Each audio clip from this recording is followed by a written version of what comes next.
Yan, yung ginagamit nila sa pagtanggal ng mga rail track ballast, yung heavy equipment na yan. Yan. So meron silang nilalagay na tali.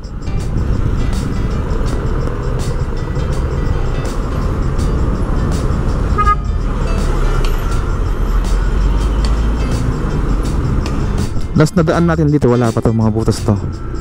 Medyo malaki-laki din to. Malapad-lapad din itong mga butas dito. Ayan. Ito yung Stero de Calubcub. Uy, malinis na, oh. Diba? Kasi nung nakarang update natin dyan ay talagang hinukahin nila yan. Ang lalim na yan. Diyos ko, siningit pa. Ito, sa may papuntang station, talagang anlinis na.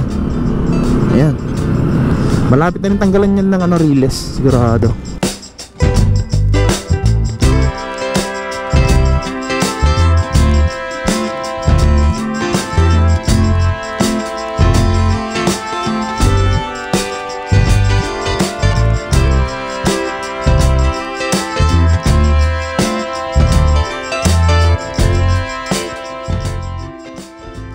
Good morning guys, dito tayo ngayon sa may Blumentritt station ng LRT1 tsaka PNR. Ito, may bakod na dito, kulay brown. Yan siya. Yan, talagang pinakuran na to. Ikutan natin, tingnan natin yung kabila, kung makita natin yung ginagawa sa gitna. Kasi dito ay nakapakod na. Dito rin ay sarado sa panarte na yan. Tapos dito may ginagawa na drainage, katabi lang mismo ng station. Daming police dito. Ginagawa. Oops, ano meron dito?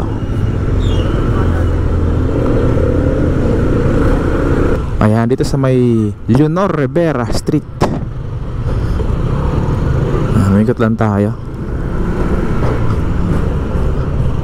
Nabakuran na rin dito. Hindi makita dito banda. Pero dun sa may gitna pwedeng makita.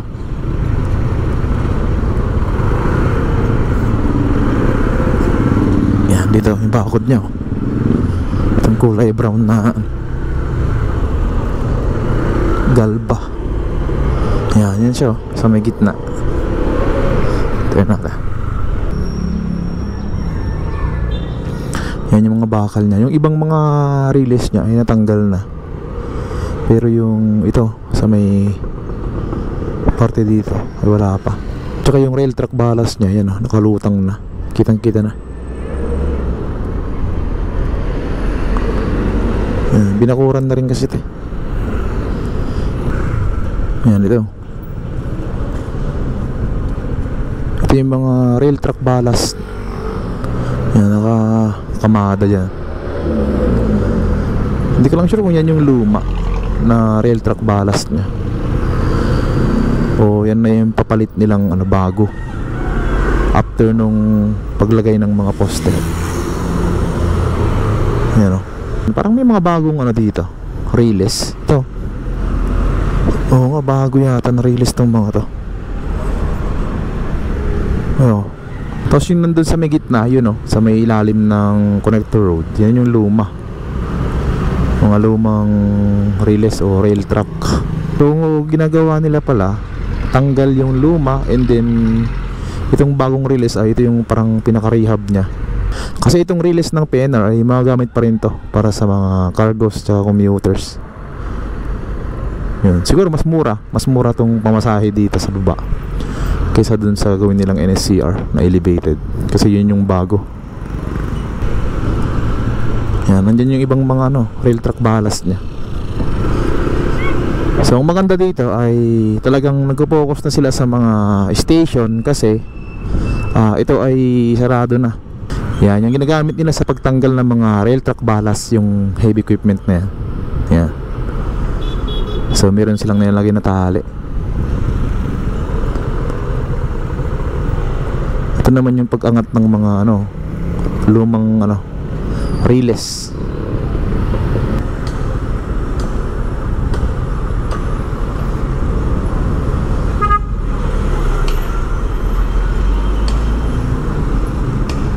Alright, proceed tayo. Papuntang Pandakan. Let's go. Ayan o, puspusan yung ginagawa nila dyan.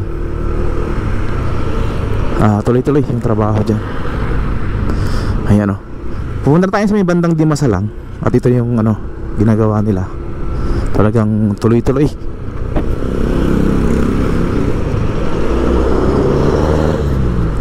Diretsuhin na natin yung Espanya Station para isang video lang tayo. Yeah. Kasi itong sa may mga pagitan ng mga street ay same pa rin, ganun pa rin eh. So hindi na natin padaanan. Diretsuhin na natin hanggang dun sa may bandang Pandakan. Alright.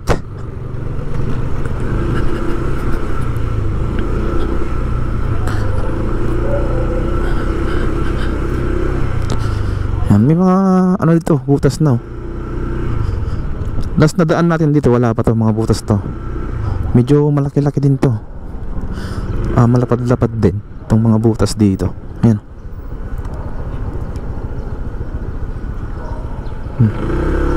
Ito yung butas ng mga gagawin nilang bakod. Hanggang dito lang pala yung niya, pinakabakod niya.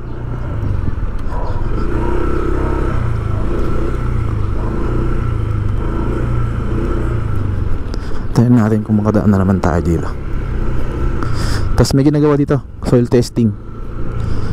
So dito tatayaan ng kaya tinatanggal yung mga niya, yung rail track ballast niya ay lalagyan niya ng mga poste muna. Tapos sa kanila ibabalik. Yan na yan yung gagawin nilang rehab sa mga rail track ballast niya, tsaka mga relays. Mga bago na yung relays na ilalagay. Kasi yung mismong PNR na yan ay gagamitin pa rin niya. Gamitin pa rin yan ng para sa commuters tsaka cargo. Dan tayo. Diyan lang sir. Simon lang. Simon lang, dito lang. Thank you.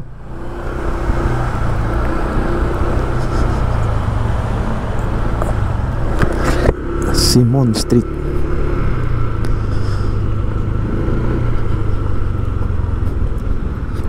Yan. Siguro yung bakod na yan aabot ng mga yan. Parang nasa 6 feet, mga ganun. Hindi abot ng 7 feet yan. Mga 6.5 or 6 feet yan, for sure. Ito naman yung Simon Street. Meron pa rin mga dito, mga pamilya. Dapat barangay na yung dito. Kasi matagal na sila dyan. Parang 1 taon na yata mahigit sila dyan. O mahigit pa.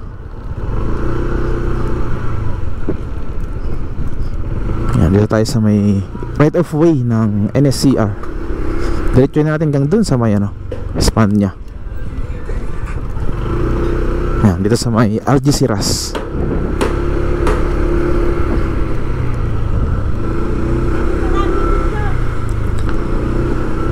Diretso. Ito yung Maria Clara. Tapos sunod dyan, Laon-Laan na.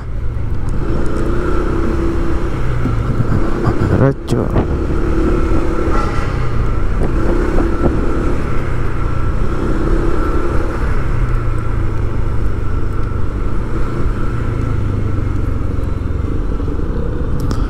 Laon-Laan na to. Laon-Laan Street.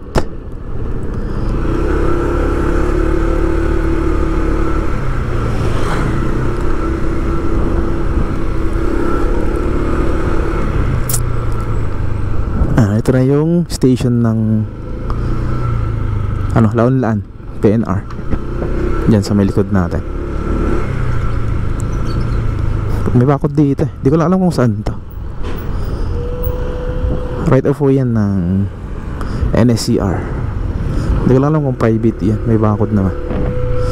Tapos ito, natamaan to ng NSCR. Hanggang doon na yun, sa may Espanya. Tignan natin. May tankings na itong mga to. Yan PR Row. PR Row. Yan, ang dami Yan, dito PR Row. Meron na naman. Tapos yung ginagawang ano, dredging dyan sa may tulay na yan. Yan, sa may Estero de Calubcub. Diyan sa harapan natin. Yan yung ginagawa nilang dredging dyan.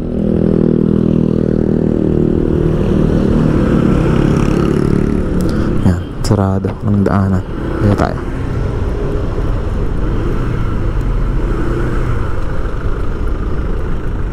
Ayan, kanan tayo dito. Kanan. Ito yung Estero de Calubcub. Uy, malinis na, oh. Diba? Kasi nung nakaraang update natin dyan ay talagang hinukain nila yan. Ang lalim na yan. Yung Estero de Calubcub. Okay. Yan yung Espanya na. Tayo dyan. Let's go. Yan, ito naman yung PNR station ng Espanya. Yan, dito. Ito yung Espanya Boulevard. And then yung harap niya doon sa may tawid ay yun yung gagawin nilang station ng NSCR Espanya. Yan, ipakita ko sa inyo yung rendered image niya. Yan. Ganyan yung forma niya. Yan, medyo mataas yan. Yung hagdanan niya mataas din kasi yung Espanya Boulevard ay pronto ng ano, baha. Kaya nakadesenyo yan na mataas para hindi pasukin ng tubig. Alright. Yan, dito banda sa may Espanya hanggang dun sa may Paco. Ito yung contract package S02 na may budget na 28 billion pesos. Yan, so bali tatlong station to, itong 28 billion na NSCR project. Alright, diretso tayo dito sa may parte dito. May bakod na rin dyan banda sa may unahan ng station. Dyan banda sa may court. Yan, dito sa may Loyola. Yan, halos kompleto na itong ano dito, bakod. Hanggang dun sa may Pahardo. Itong bakod ng NSCR dito. Yan, dito tayo sa may ano, kaliwa muna tayo dito para makita natin yung gitna. Yan, ito yung ginagawa nila. Uy, tanggal na yung ibang ano dun, rail track tsaka ballast. Dami-dami na natanggal doon. Tingnan natin, may mga parting natanggal na. Ito naman yung off-ramp. Yan, ng connector road going ano to, Espanya. Pag galing ka sa Pandacan, Magsaysay. Alright. Yan, dito sa may Pahardo, tingnan natin. Dito banda yung natanggal na na mga riles.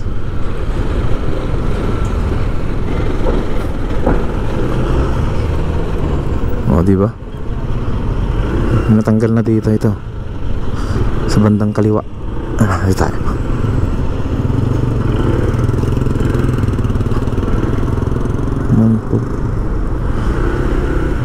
Ito, tanggal na tong bandang kaliwa. Tsaka yung kanan, tanggal na rin pala. Ayan. Nakapatong na yung mga ballast dun, rail track ballast. So tinatanggal nila tapos nilalagay muna sa ano, sinasalansan muna. Yan yung mga rail track ballast na yan.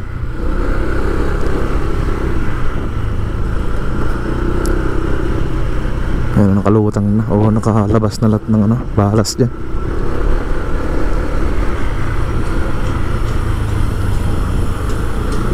Tapos yung mga soil testing dito ay tapos na yung iba kasi dyan sa may gitna or gilid ng rails ay lalagyan niya ng poste.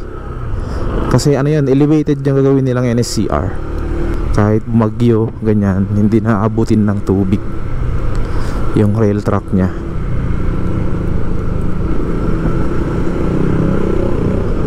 Yan, ang downside lang nun pagka lindol. Pero nakadesign naman yan sa mga earthquakes, ganyan, yung mga sakuna na malalakas like mga lindol. Yan, nakadesign niya. Tapos yan dito, malinis na yan dito hanggang doon na yan sa may G2 Ason. Yan, assurance. Tapos itong poste dito na bakante, ito. Yan, may bakanting poste dito ng Meralco. I-realign to o ililipat yung mga kable na yan dito sa may bakanting poste na to. Kasi tatamaan to ng ano kahit of way ng NSCR. kung saan nakatayo ngayon yung Meralco ng mga poste. So ganito yung ano dito sitwasyon. Yan, sa may parte ng right of way ng NSCR, magkatabi lang mismo to ng connector road. Yan, diba?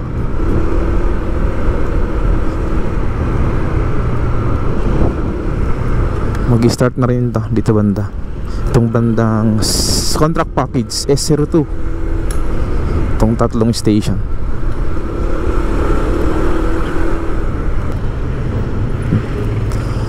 So yan, dito tayo kaliwa sa may Jitoasan. Tingnan natin yan yung ano, mga street dwellers sa gilid dahil dumadami. Itinigil lang yung operation ng PNR, pero tingnan nyo naman, nandyan na sila sa gitna. Nandyan na sila nakapwesto yung mga gamit nila sa may gitna. Doon din noon, dami doon, grabe. Ginawa ng saingan yung gitna, diba? Yan yung na ano dito, dapat barangay yung nag ano dito, nag-aasikaso. Nadami pa yan, yung mga street dwellers na yan, sigurado. Alright, ano tayo, magsaysay naman. Let's go. Yan, ito naman yung Magsaysay Boulevard. Tignan natin dito kung kumusta itong Altura Market. Yan, ito yung Altura Market, diba? Sakop na to, parking natin sa gilid.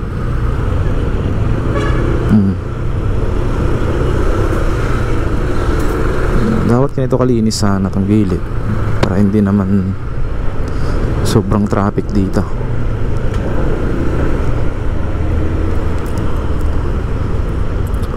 Ayan, solidong-solido na tong ano dito, yung tumawid dito na mga girders dito sa Magsaysay. Ayan, pwede nang daanan to eh, kaya lang patuloy pa doon hanggang sa may Santa Mesa. So to, 2 unit yung nabakbak na dito sa may tabi ng Magsaysay tsaka Connector Road.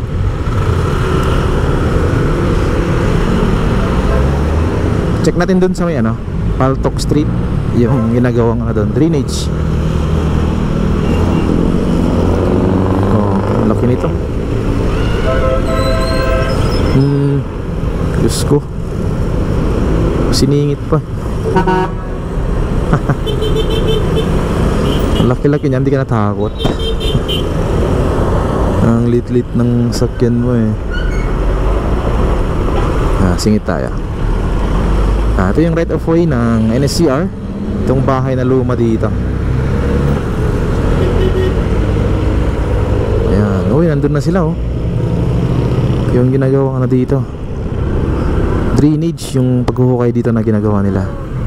Ayan, may budget ito ng 11 million pesos. Improvement and maintenance of drainage system along Paltok Street. Ayan, vicinity of Sampaloc District 4, Manila. So ganyan niya siya. Itong ginagawang ano to, drainage. Alright, tayo sa kabila. Yan, dito naman tayo sa may eastbound going Cubao. At dito ay mayroong ano, drainage. Oo, drainage nga. Tatawid dito sa kabila. Yan, ito yung dugtong niya dito sa kabila. Yan, dito naman sa may New Santa Mesa Interchange, ay kitang-kita niya dito na malinis na. Ito, sa may papuntang station, talagang anlinis na. Ayan, malapit na rin tanggalan yan ng ano, riles, sigurado. Hinahanda na yan dyan. Siguro wala nang 1 kilometro yan hanggang dun sa may bandang ano, sa Mora Bridge. Tapos ito yung ginawa nung nakaraan, ito.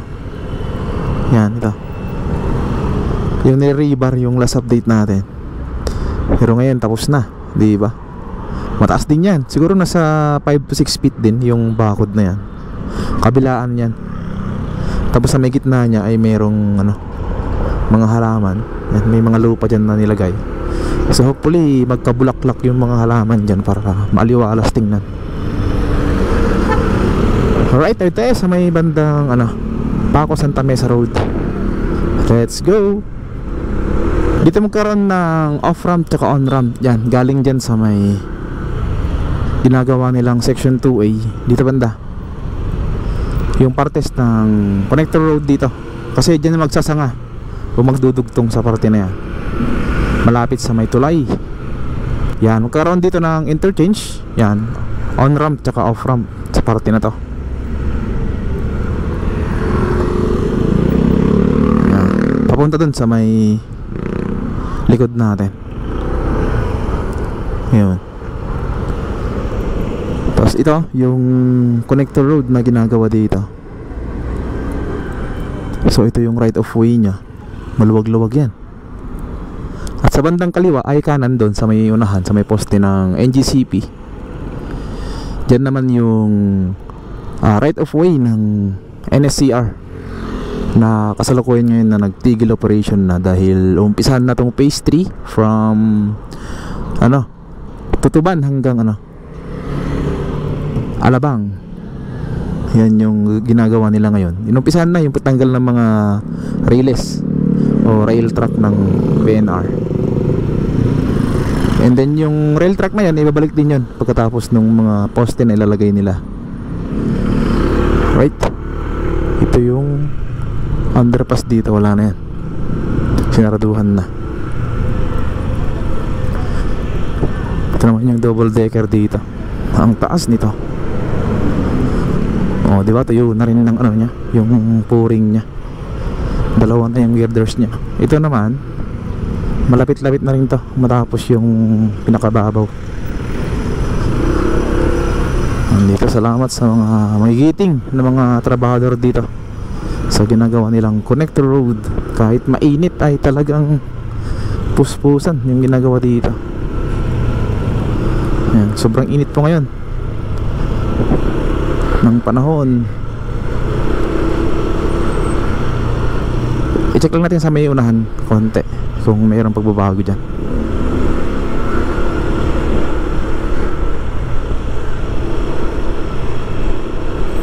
Mayroon ba? Itong dalawang poste dito ay inayos na. So ihahanda na yan.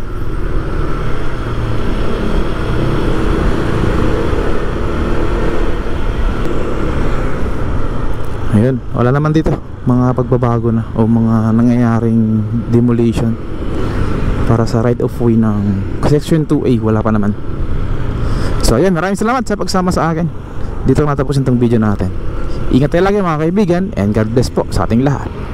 Peace out.